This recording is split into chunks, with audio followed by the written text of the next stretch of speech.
গণতান্ত্রিক অধিকার সবার আছে। আমি কোনটা মিথ্যে আর সত্য বলবো আপনার কাছ থেকে জ্ঞান নেব না। আমি আপনাদের প্রথমেই বলি যে আমি sir on behalf of West Bengal people a model bill and historic bill, the Aparajita Women and Child West Bengal Criminal Laws Amendment Bill 2024 কে সম্পূর্ণভাবে সমর্থন জানাতে আপনার অনুমতিতে আমি এখানে সমর্থনে কয়েকটি কথা বলতে এসেছি। আমি অপোজিশন লিডার যেগুলো বলেছেন, পয়েন্ট রেজ করেছেন, আমি প্রত্যেকটার উত্তর দেব। তার জন্য ধৈর্য ধরে আপনাকে শুনতে হবে। আমি প্রথমেই বলি, মাননীয় অধ্যক্ষ, সকল মাননীয় সদস্যা, এই সভার এবং বাইরেও যারা আছেন, জানতে পাচ্ছেন, শুনতে পাচ্ছেন, প্রেস মিডিয়া সহ, তারা আমার বিরোধিতা করলো, আমি কিন্তু তাদের বিরোধী নই।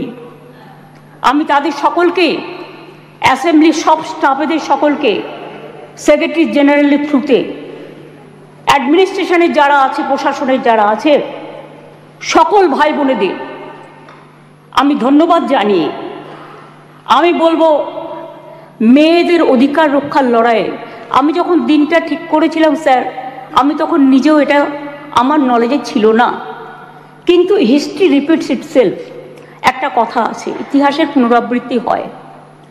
মেয়েদের অধিকার রক্ষার লড়াইয়ে আমি যখন এটা বলছি, আমার গায়ে কাঁটা দিচ্ছে, তার কারণ এটা আমার আবেগ হচ্ছে। আপনারাও শুনলে আপনাদের গায়েও কাঁটা দেবে ঘটনাটা শুনলে। মেয়েদের অধিকার রক্ষার লড়াইয়ে 3রা সেপ্টেম্বর একটি ঐতিহাসিক দিন।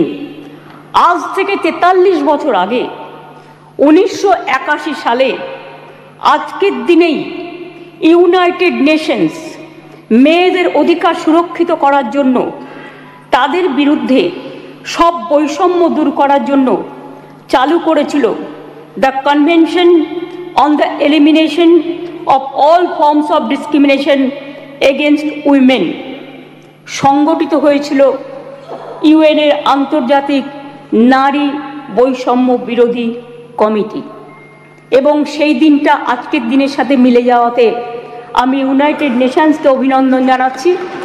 এবং বিশেষ করে নারী সুরক্ষার স্বার্থে আমাদের মা বোনেরা, ভাইয়েরা যে লড়াই করছেন, সিভিক সোসাইটি থেকে শুরু করে ছাত্রছাত্রীরা, আমি সবাই, আমার লাইনে আসতে অনেক টাইম লাগবে, আপনার ট্রেনটা বেলাইন হয়ে গেছে, ওটা সামলান আগে। আমি আপনাদের বলি, আমি সবাইকে অভিনন্দন জানাচ্ছি, আমি অভিনন্দন জানাচ্ছি। এটা অভিনন্দন নয়, আমার সমবেদনা পরিবারকে জানাচ্ছি, নির্যাতিতর পরিবারকে। তার নাম তো নিতে পারি না, যে মেয়েটি নির্যাতিত হয়েছে তার জন্য আমি শোক জ্ঞাপন করছি।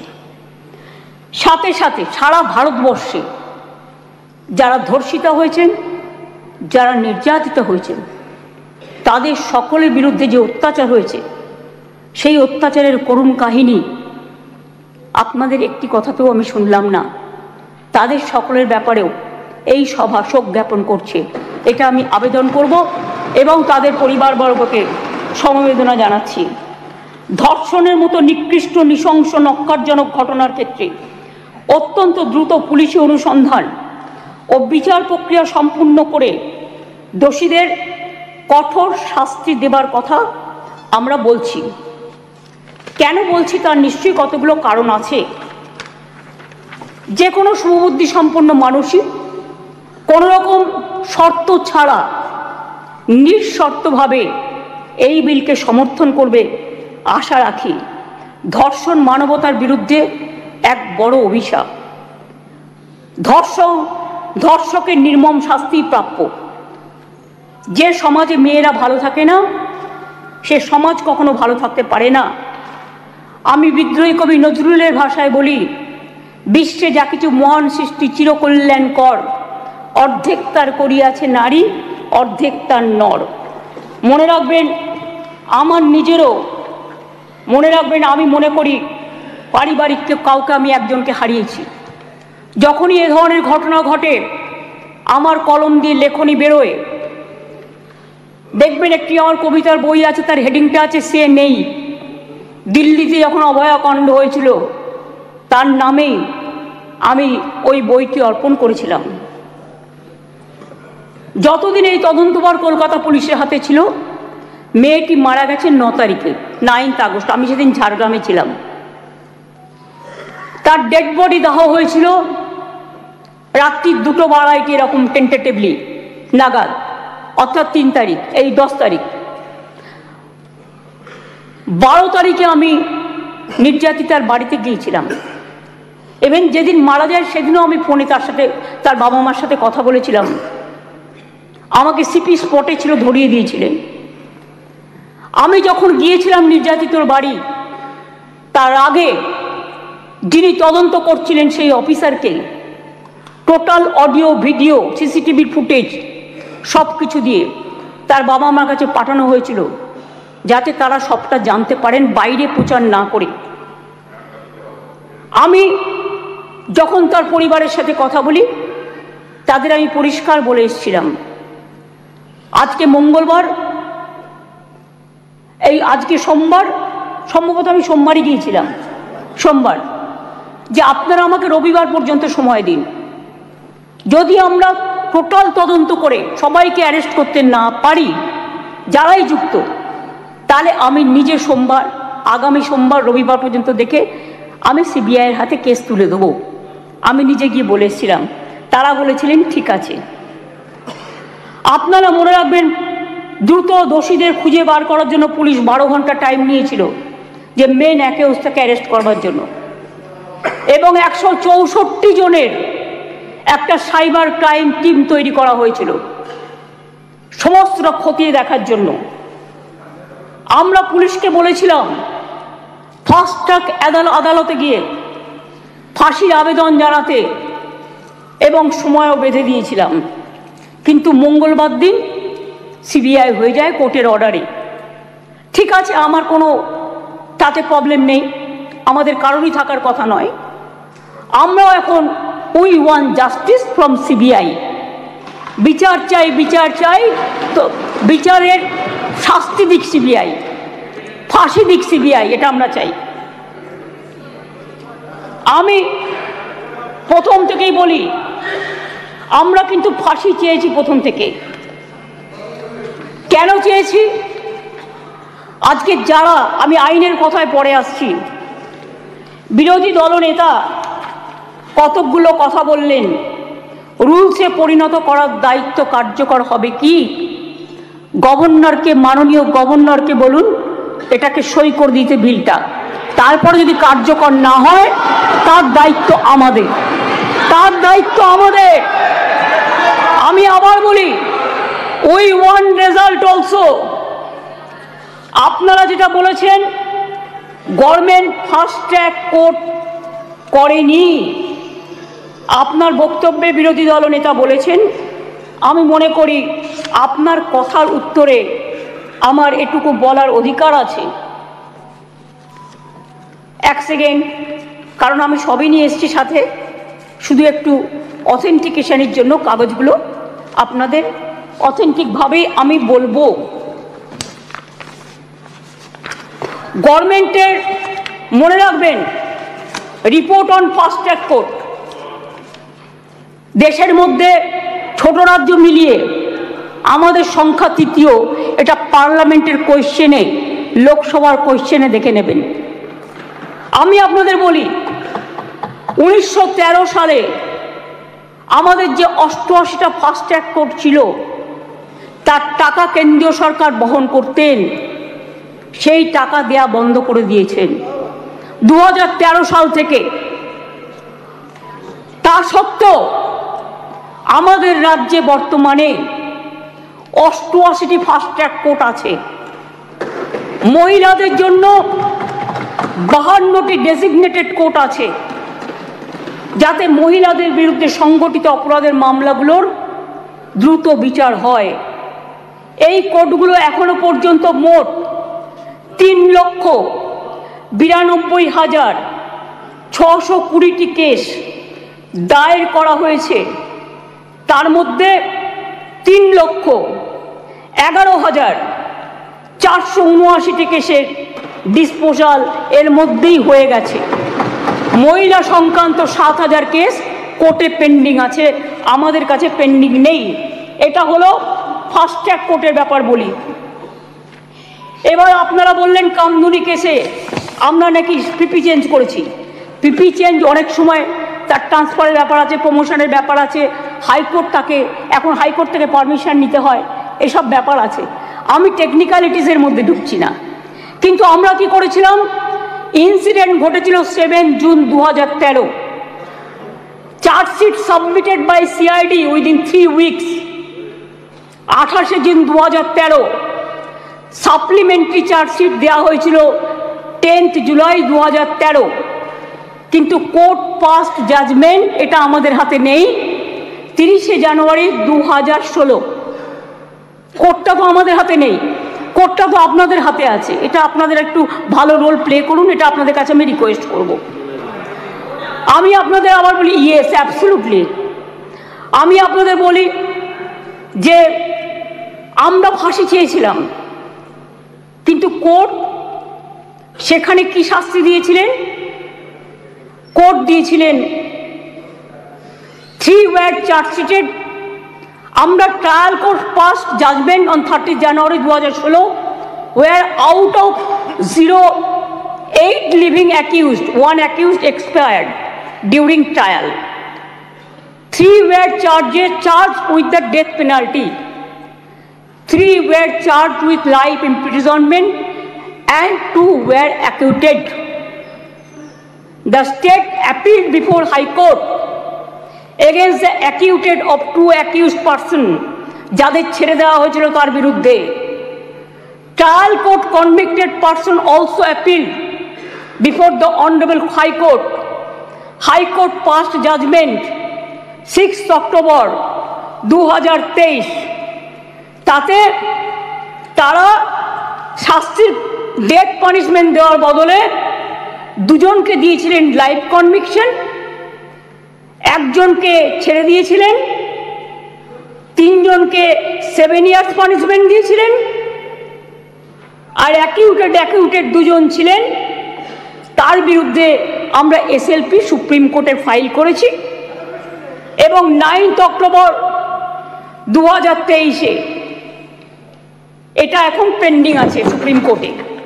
এটা আপনি আমাকে জিজ্ঞেস করেছিলেন রিগার্ডিং ফাস্ট ট্র্যাক কোর্ট এবং কামদুনি।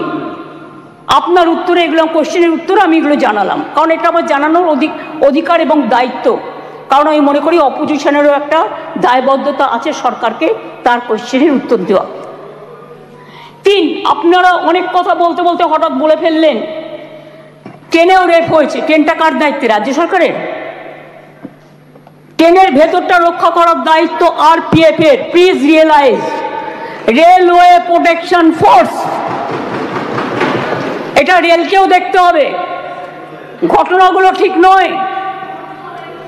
মনে করুন আমি এবার আপনারা কিছু প্রেসিডেন্ট দিয়েছেন, দিতেই পারেন, কিন্তু আমি কোনো কাগজ দিচ্ছি না। তার কারণ খবরে কাগজ দিচ্ছি না, কারণ এগুলো নিজেদের তৈরি করা রিপোর্টও হতে পারে। আমি স্পিকার সাহেবকে বলবো ক্রস চেক করুন all of the fake news, maximum cross check করে আপনি যদি দেখেন correct information, I don't have any problem. কিন্তু যদি দেখেন wrong information, misleading information, disinformation and distorted information and destructive information and provocative information, then speaker has the right to deal it. মনে আছে আপনাদের? কেউ তো একবারও স্বীকার করলেন না উন্নাওয়ের কথা। 2017 সালে নাবালিকাকে ধর্ষণ করেছিলেন। আমি একজন বিধায়ক বলবো বিজেপি, কিন্তু আপনি বলতে বললেন আমি কিন্তু আপনার পার্টির নাম বলতাম না, সরি, এটা আপনি আমাকে বাধ্য করলেন বলতে, কারণ তিনি এখানে প্রেজেন্ট নেই তো বলে নামটা বললাম না। নামটা আমার কাছে আছে, আমি অ্যাসেম্বলি পার্লামেন্টের আমি সিস্টেমটা জানি। ধর্ষিতা মেয়ের বাবাকে তারপর বন্দি অবস্থাতেই হত্যা করেন ধর্ষকের বাবা, মানে ধর্ষক সেই বিধায়ক। মনে করুন আজ থেকে 4 বছর আগে 2020-এ এই সেপ্টেম্বর মাসেই হাতরাসের ঘটনা, যেখানে একটি দলিত মেয়েকে গণধর্ষণ করা হয়, বিচার তো পায়নি, সেও বাঁচেনি। বিভিন্ন রাজ্যে চলছে একের পর এক ঘটনা। এটা গ্লোরিফাই করার নয়। 70 পেরোনো বৃদ্ধও আছেন, 3 বছরের শিশু আছেন, নার্সও আছেন, স্কুল ছাত্রীও আছেন। কথা বলবেন না, শুনুন। যখন বলেছেন ধৈর্য ধরুন, ডিস্টার্ব করবেন না ওনাকে, প্লিজ প্লিজ বি কুল।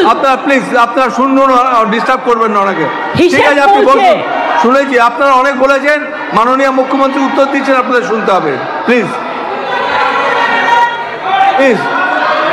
আরে এখনো তো অনেক বাকি আছে, শুনুন আগে। ঠিক আছে স্যার, এটা ফ্যাক্ট যে আজকে প্রতিদিন দেশে প্রায় 90টি ধর্ষণের ঘটনা ঘটে। তার মধ্যে অনেকেরই মৃত্যু ঘটে, খুব বেদনাদায়ক। উত্তরপ্রদেশের ঝাঁসিতে চলন্ত গাড়িতে 17 বছরের মেয়ে ধর্ষিতা হয়েছে। উত্তরপ্রদেশের বারাবাঁকিতে 9 বছরের মেয়ে ধর্ষিতা হয়েছেন। শাহজাহানপুরে মহিলা ধর্ষণের শিকার হয়েছেন। বুলন শহরে 6 বছরের মেয়েকে ধর্ষণ করেছেন। আগ্রা ইঞ্জিনিয়ারিং স্টুডেন্ট একটি মেয়ে ধর্ষিতা হয়েছেন। উত্তরাখণ্ডের নাট ধর্ষণ, 9 দিন পরে দেহ পাওয়া গেল। উড়িষ্যাতে ধর্ষণ হলো পেশেন্ট। মহারাষ্ট্রের বদলাপুরে 2 নার্সারির বাচ্চা সেক্সুয়ালি অ্যাসাল্টেড হলেন। মুম্বাইয়ের 13 বছরের মেয়েকে ধর্ষণ করা হলো। কোলাপুরে একটি বাচ্চা মেয়ে ধর্ষিতা হলো। আসামে 13-14 বছরের মেয়েকে গণধর্ষণ, যেখানে যে দোষী তাকে এনকাউন্টারে মেরে ফেলা হলো, বিচার হলো না। রাজস্থানের ঢোলপুরে গ্যাংরেপ, যোধপুরে 3 বছরের বাচ্চাকে ধর্ষণ। এই মানসিকতা দেখলে ঘৃণা লাগে। আমি বলি ছি ছি, যেই ঘটাক এই ঘটনা, তাদের বলি লজ্জা লজ্জা লজ্জা। এটা একটা জাতীয় লজ্জা। ধর্ষণ জাতীয় লজ্জার পর্যায়ে পড়ে গেছে। আসুন আমরা সবাই মিলে একমত হই, ধর্ষণের বিরুদ্ধে সমাজ সংস্কারের প্রয়োজন আছে, মানুষের জাগরণের প্রয়োজন আছে। এই বাংলা অনেক সমাজ সংস্কার করেছে। রাজা রামমোহন রায় যখন সতীদাহ প্রথা সংস্কার করেছিলেন, এখানে আইন পাস হয়েছিল এই বাংলায়, তখন কিন্তু তাকে অনেকে মেরে মাথা ফাটিয়ে দিয়েছিলেন। কিন্তু মনে রাখবেন, রাজীব গান্ধী যখন প্রধানমন্ত্রী ছিলেন, এই আইনটা অল ইন্ডিয়া আইন হিসেবে সতীদাহ প্রথা নিবারণটা পাস হয়েছিল। ঈশ্বরচন্দ্র বিদ্যাসাগর, মনে রাখবেন, বাল্য বিবাহ বন্ধ, বিধবা বিবাহ প্রচলন করেছিলেন। সতীদাহ প্রথা নিবারণের জন্য রাজা রামমোহন রায় করেছিলেন এবং এই আইন এখানে পাশ হয়েছিল। তারপরে রাজীব গান্ধী যখন প্রধানমন্ত্রী ছিলেন, তখন দিল্লিতেও পাশ হয়েছিল পার্লামেন্টে। এটা এখন অল ইন্ডিয়া আইন। কি মিহির গোস্বামী, তুমি যখন কংগ্রেস করতে, তুমি জানতে না এটা? জিজ্ঞেস করুন। যদি একটা ব্যাধি হয়, ব্যাধিটাকে সারাতে হবে। মনে রাখবেন, এই অনুযায়ী দেশের ধর্ষণের ঘটনায় সাজার হারও খুব কম। কেন সাহস পাচ্ছে এত, এটা আমাদের উপলব্ধি করতে হবে। ক্রাইম ইন ইন্ডিয়া 2022-এর তথ্য অনুযায়ী দেশের বিভিন্ন প্রান্তে ধর্ষণের ঘটনায়, সব রাজ্যেই পুলিশ আছে, সেন্ট্রালেও আছে, ধর্ষণের ঘটনায় গড়ে 76% ক্ষেত্রে পুলিশ তদন্ত শেষ করে চার্জশিট জমা দিতে পেরেছে। কিন্তু মাত্র 2.6%, 56% ক্ষেত্রে অপরাধী দোষী সাব্যস্ত হয়েছে। প্রবলেমটা কিন্তু এই জায়গায় রয়ে গেছে, গলদটা। ধর্ষণ রোধে দ্রুত বিচার এবং কঠোরতম সাজার দাবি জানিয়ে আমি দুটো চিঠি ইতিমধ্যেই প্রধানমন্ত্রীকে লিখেছি। আমি যেহেতু তার কাছ থেকে কোনো উত্তর পাইনি, উত্তর দিয়েছেন একজন উইমেন অ্যান্ড চাইল্ড ডিপার্টমেন্টের মিনিস্টার, কিন্তু তিনি যে উত্তর দিয়েছেন সেটাকেও কাউন্টার করে আমি প্রধানমন্ত্রীকে জানিয়েছি। যদি দিল্লি নিজে এই চিঠি দুটো, স্যার সবার জ্ঞাতার্থে বার্তা একটু দিয়ে দেবে টেবিলে, আমি প্রধানমন্ত্রীকে লেখা চিঠিগুলো এখানে পেশ করলাম। ন্যায় সংহিতা বিল যখন প্রথম তাড়াহুড়ো করে পাশ করা হয় নির্বাচনের আগে, আমি বারবার স্বরাষ্ট্রমন্ত্রীকে বলেছিলাম এটা তাড়াহুড়ো করে করবেন না, এটা আমাদের রাজ্যগুলোর সাথে আলোচনা করুন, শুধু একটা চিঠি দিলে দায়িত্ব শেষ হয়ে যায় না। আমি অনেকবার অপোজ করেছি যে এটা কিন্তু রাজ্যকে কনসাল্ট করা হয়নি, মনে রাখবেন। তাছাড়াও আমি বলেছিলাম নতুন গভর্নমেন্ট আসুক, তাদের সাথে আলোচনা করুন, লোকসভায় আলোচনা হোক, রাজ্যসভায় আলোচনা হোক, বিরোধী দলের সাথে আলোচনা হোক, সরকারি দলের সাথে আলোচনা হোক, তারপরে এটা আপনারা করুন। কিন্তু সেটা তারা করেননি। তাই আজকে বাধ্য হয়ে আমরা সারা দেশের মেয়েরা যাতে সুফল পায়, মনে রাখবেন আজকে বাংলাকে নিয়ে শুধু বদনাম যারা করছেন, বাংলার সম্মান নিয়ে ভাবুন। বাংলা মাকে বদনাম করলে আপনার গায়েও লাগবে, আমার গায়েও লাগবে। আমাকে আপনারা 50টা কটু কথা বলুন, আমার কোনো যায় আসে না। যেভাবে আপনারা আমাকে অসম্মান করেছেন, আপনাদের প্রধানমন্ত্রীকে আমরা সেভাবে অসম্মান করিনি। কখনো ভেবেছেন যে আপনারা যেভাবে আমার বিরুদ্ধে বলছেন, আমাদের দল যদি সেভাবে প্রধানমন্ত্রীর বিরুদ্ধে বলে, স্বরাষ্ট্রমন্ত্রীর বিরুদ্ধে বলে, আপনাদের মুখ্যমন্ত্রীগুলোর বিরুদ্ধে বলে, আপনারা তখন কি দেখবেন? আমি চেয়েছিলাম এই আইনটা কেন্দ্রীয় সরকারই করুক, কিন্তু ওরা আইনটাকে যেখানে যেখানে ফাঁক রেখেছেন আমরা সেখানে ঢুকেছি। তার কারণ মনে রাখবেন, যদি কেউ ধর্ষণ করে 7 মাসের মধ্যে জামিন পেয়ে যায়, আর তাকে ফুল মালা দিয়ে, প্লিজ আমাকে বলতে দাও, তোমরা কথা বললে আমি বলবো না, এবং তাদের যদি ফুল মালা দিয়ে সম্বর্ধনা দেওয়া হয়, তাহলে এটা এনকারেজমেন্ট হয় না তাদের পানিশমেন্ট হয়? এটা আমাদের উত্তর দিন। আমি তাই আপনাদের কাছ থেকে এর বেশি আমি কিছু প্রত্যাশা করি না। বিলকিসের ধর্ষকদেরও জেল থেকে ছেড়ে দিয়ে মালা পরানো হয়েছিল, যাবজ্জীবন জেলের সাজাপ্রাপ্ত উন্নাওয়ের ধর্ষণকারী, সেখানেও বাবা রাম রহিম থেকে নামটা বাদ, সকলকে প্যারোলে মুক্তি দেওয়া হয়েছে। এমনকি সাক্ষী মালিক আমাদের সোনার মেয়ে, তাদের উপরেও যে অত্যাচার হয়েছে, এবং আমার এখনও ডাউট আছে, আমি জানি না, বাট ক্রস চেক করলে দেখা যাবে ভেনাস কিন্তু দেশের জন্য গোল্ড আনতে পারত, কিন্তু ভেনাসকে আদৌ ভিক্টিমাইজ করা হয়েছে কিনা আগামী দিন ইতিহাস প্রমাণ করবে। আমি মনে করি নারী সুরক্ষা আমাদের অধিকার। মেয়েরা যাতে স্বচ্ছন্দে ও নির্ভয়ে তাদের অভিযোগ জানাতে পারেন, সেই লক্ষ্যে 49টি মহিলা থানা স্থাপন করা হয়েছে। সিপিএম আর চিৎকার করে বেড়াচ্ছে, বিজেপির সাথে কম্পিটিশন করছে। আমি ওয়ান না বিজেপি ওয়ান? আজকে সিপিএমএল আজকে কম্পিটিশন করে বেড়াচ্ছে, আমি ওয়ান না বিজেপি ওয়ান? শুনুন, মনে রাখবেন সিপিএমের 34 বছরের আমলে একটা মহিলা থানা ছিল না। আমরা 49টি মহিলা থানা আমরা ইতিমধ্যেই করেছি। 2011 সালের আগে কোনো মহিলা থানা বাংলায় ছিল না। মনে রাখবেন বিচার ব্যবস্থায় গতি আনতে আমরা 88টি ফাস্ট ট্র্যাক কোর্ট করেছি, 62টি পস্কো কোর্ট করেছি, এখনো 10টি পেন্ডিং আছে। সেটা হচ্ছে হাইকোর্টের কাছে, আমাদের কাছে নয়। প্লিজ আন্ডারস্ট্যান্ড, হাইকোর্টকে বলুন এটা তাড়াতাড়ি করে দেওয়ার জন্য।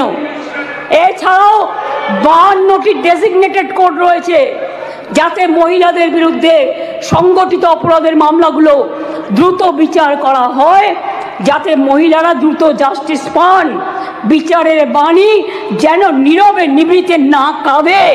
এটা এই সভা দলমত নির্বিশেষে সবাইকে বলে দিচ্ছি, সবাইকেই বলছি।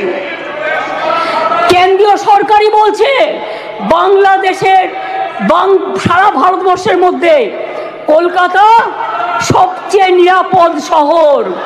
মনে রাখবেন, কলকাতায় উত্তরপ্রদেশে 7 লক্ষ নারী নির্যাতনের ঘটনা ঘটেছে, গুজরাটেও 5 লক্ষ নারী নির্যাতনের ঘটনা ঘটেছে, আর বাংলায় যারা রেকর্ড করেছে তারাও 1.5 লক্ষর কাছাকাছি আছে, কিন্তু সেখানে বিচার হচ্ছে, বিচার পাচ্ছে।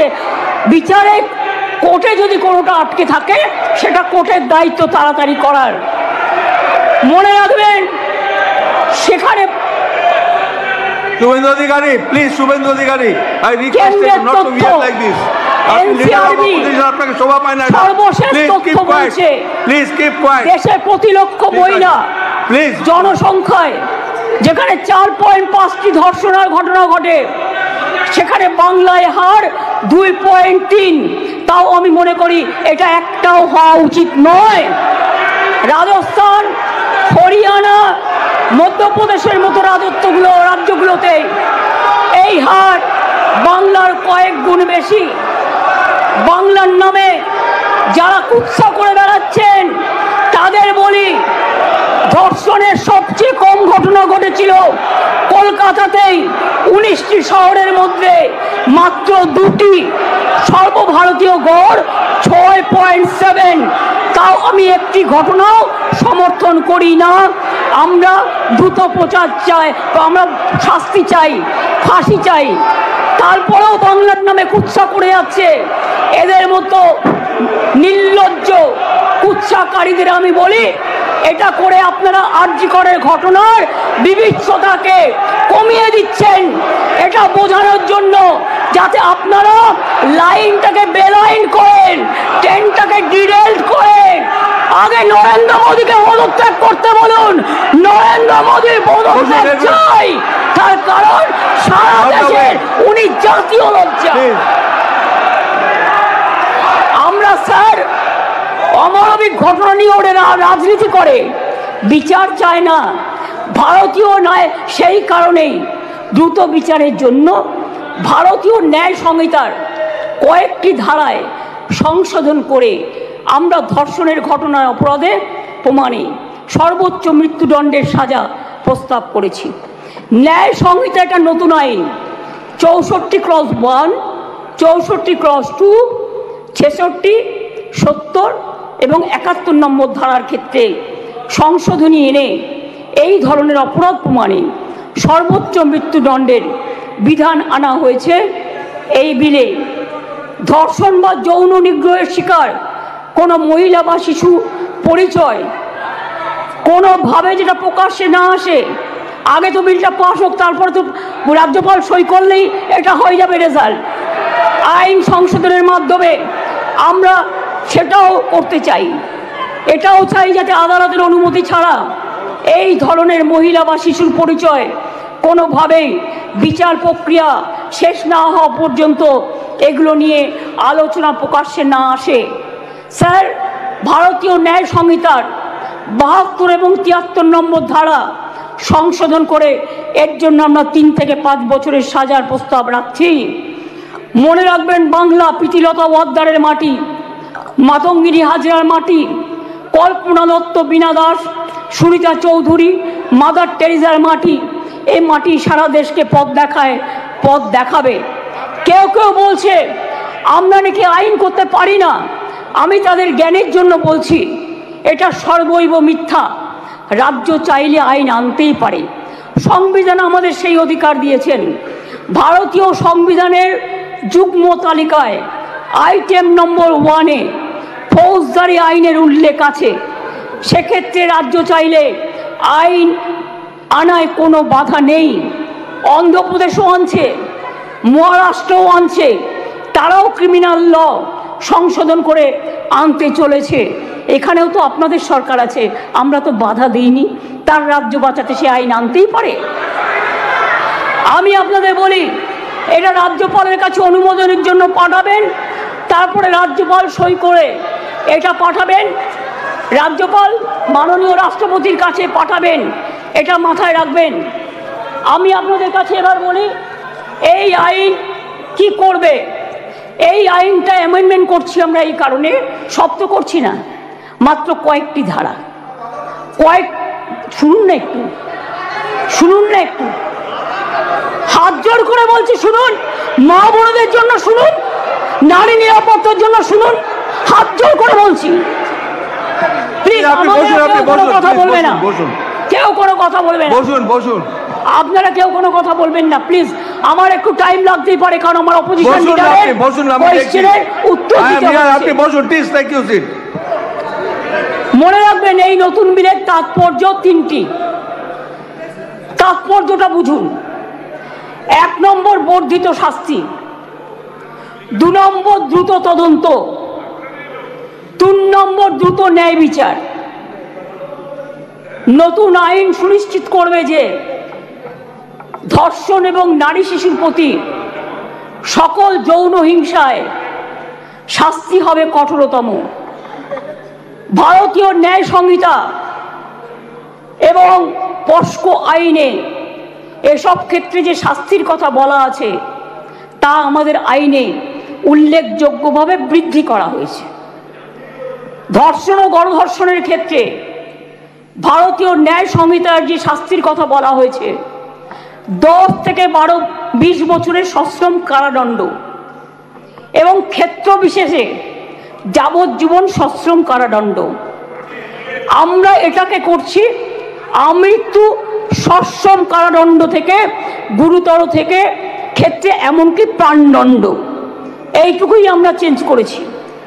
ধর্ষণ বা গণধর্ষণের ফলে নির্যাতিতার মৃত্যু হলে বা নির্যাতিত সম্পূর্ণ ভেজিটেবল হয়ে গেলে ভারতীয় ন্যায় সংহিতায় এর শাস্তি বলা আছে 20 বছরের সশ্রম কারাদণ্ড এবং ক্ষেত্র বিশেষে যাবজ্জীবন সশ্রম কারাদণ্ড।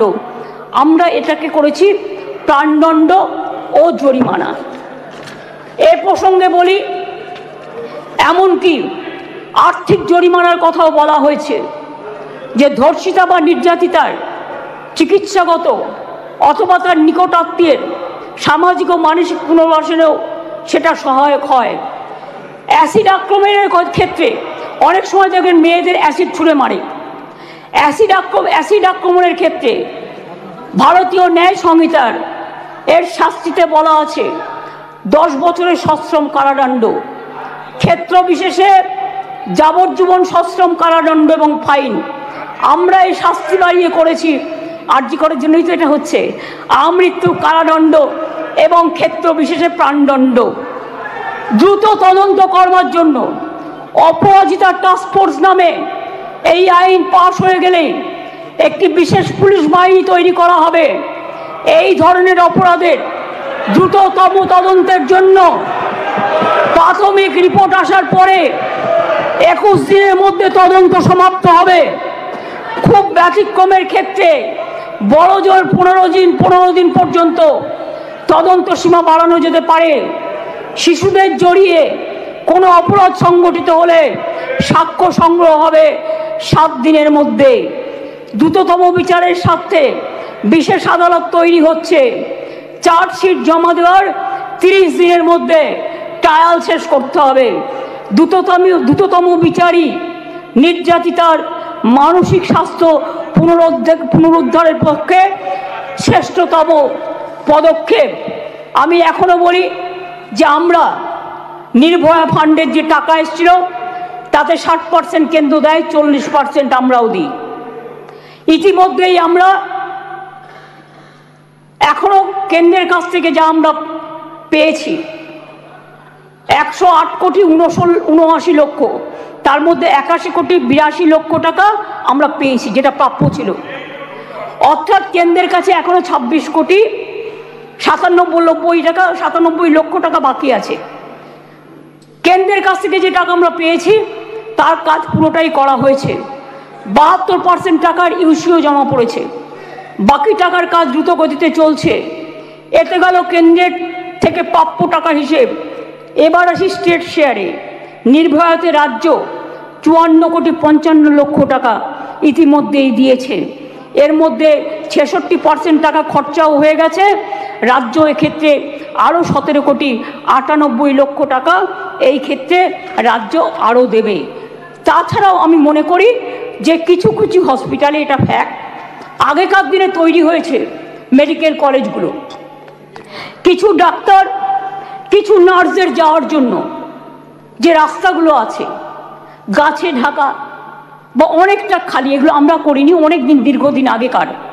কিন্তু আমি অলরেডি হেলথ সেক্রেটারিকে ডেকে বলেছি, প্রিন্সিপাল সেক্রেটারিকে, প্রত্যেকটা রাস্তা তোমরা চেষ্টা করো কভার আপ করার, যেখান দিয়ে নার্স মহিলা ডাক্তাররা যাতায়াত করে বা অন্য ডাক্তাররাও। হয়তো একটু টাইম লাগবে, কিন্তু আমি 100 কোটি টাকা দিয়েছি, এর জন্য স্যাংশন করেছি আমরা। সিসিটিভি লাগাও সব জায়গায়, এবং যে জায়গাগুলো কভার করবে সেখানে আলো দাও। এছাড়াও যেখানে রেস্টরুম নেই সেখানে রেস্টরুমও করে দাও।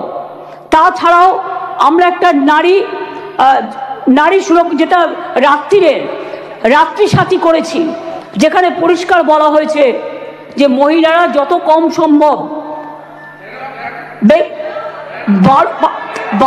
12 ঘন্টা ডিউটি করবে। যদি এমার্জেন্সি থাকে তার ডিউটি ডাক্তার বাড়াবে। তার কারণ মেয়েদের মনে রাখতে হবে কেন করেছি সেটা আমাদের ব্যাপার, আপনি কেন কথা বলছেন? আমরা এই কারণে করেছি মেয়েদের সুরক্ষার জন্য। যারা রাতে কাজ করতে চায় তারা allowed. Problem, please listen carefully. রাত্রিরে যারা কাজ করবে তাদের ফুল প্রোটেকশন দেওয়ার জন্য, রাত্রিরে যদি কেউ কাজ করে তাদের ফুল প্রোটেকশন দেওয়ার জন্য এই রাত্রি সাথী করা হয়েছে। এবং হসপিটালগুলোর কাছেও আমরা বলেছি, স্কুলগুলোকেও বলেছি, আইসিডিএস সেন্টারগুলোকেও বলেছি, মিড ডে মিল সেন্টারগুলোকেও বলেছি সঠিক পদক্ষেপ নিতে।